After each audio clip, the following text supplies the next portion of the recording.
सबसे पहला सवाल आशीष जी आपसे, क्योंकि अब ये जो राजनीति है उसको पोस्टर वॉर और उससे ऊपर फिल्मी पोस्टर वॉर तक आप ले आए हैं, तो सवाल तो यही है कि पोस्टर तो रिलीज कर दिया आपने, फिल्म कब रिलीज हो रही है?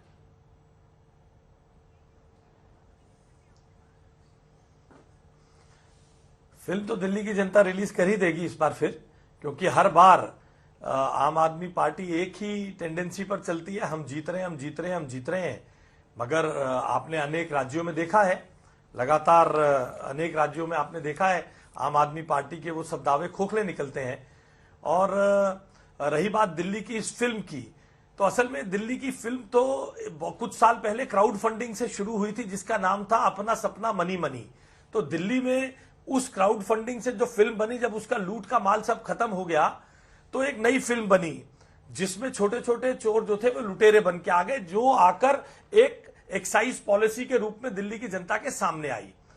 और आज सवाल यह है कि जो बार बार आज अपनी गारंटी देकर विषयों को भटकाने की कोशिश करते हैं, जो बार बार एक गारंटी, कभी 2020 में गारंटी देते हैं कि हम सब दिल्ली में सब झुग्गी वासियों को मकान दे देंगे, जो वादा करते हैं दिल्ली की अनऑथराइज्ड कॉलोनीज को हम ठीक कर देंगे, उसकी सड़कें बना देंगे, उसमें दिल्ली का पॉल्यूशन घटा देंगे, यमुना को साफ कर देंगे, वो सब जब नहीं होते तो नई गारंटी एक पेश की जाती है।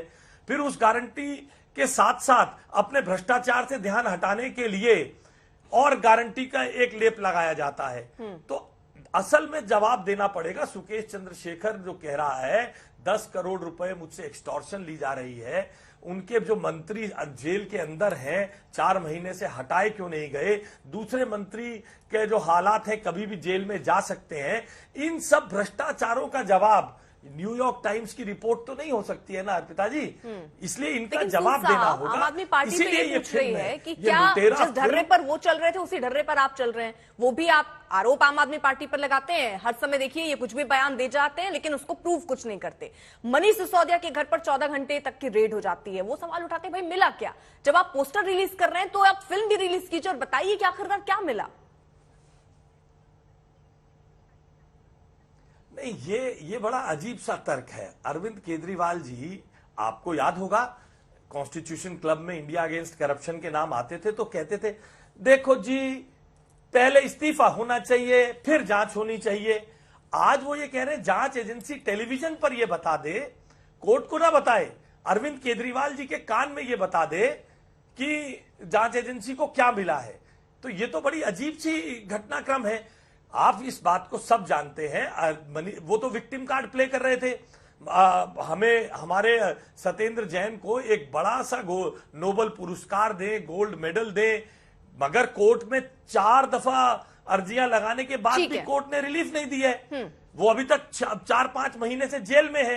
तो बार बार ये सवाल, ठीक है, लेकिन रवि जी अब देखिए सवाल तो यही उठ जाता है कि बीजेपी ने केजरीवाल की उस नींव पर चोट की है, जिसकी मजबूती दे दीजिए, केवल ठीक है सर, जल्दी से कंप्लीट 4 सेकंड दे दीजिए, मेरा वाक्य पूरा हो जाए। वो असल में उनको जल्दी रहती है, अपने हर सहयोगी को उन्होंने ठिकाने लगाया है। अब बारी मनीष सिसोदिया की है, इसीलिए बार बार कहते हैं, उन्होंने पुराने इतिहास में लगाया है मनीष सिसोदिया कब गिरफ्तार होगा, गिरफ्तार करके दिखाओ, गिरफ्तार करके दिखाओ, 6% वोट बढ़ जाएंगे मेरे। दरअसल उनको जल्दी है मनीष सिसोदिया से छुटकारा पाने की, इसलिए इस प्रकार की बातें करते हैं। ठीक है, इस पर रवि जी जरा जवाब दीजिएगा, और जवाब तो इस चीज पर भी कि बीजेपी ने केजरीवाल के नींव पर चोट की, जिसकी मजबूती का दावा दिल्ली के सीएम कट्टर ईमानदारी से करते थे। देखिए अर्पिता जी, दिल्ली में मुकाबला एक कट्टर ईमानदार पार्टी का एक कट्टर भ्रष्ट और बेईमान पार्टी से है। तो मेरा ये कहना है कि ये मित्र जो हैं कितने भी पोस्टर लगाएं, कितनी भी फिल्में बनाएं, मगर जो गाजीपुर और 2 जगह और जो लैंड फिल पे कूड़े के पहाड़ खड़े हुए हैं, वो तो ये अपने घर नहीं ले जा सकते। वो तो जनता की नजर में रहेंगे, सुबह शाम दिखते हैं लोगों को। एक पहाड़ को कुछ कम करने की हाइट कोशिश की थी तो वहां पर भी दीवार गिर गई। तो जो इनके टेस्टिमोनियल्स हैं, जो इनके प्रमाण पत्र हैं, वो तो दिल्ली के सामने खुले में रखे हुए हैं।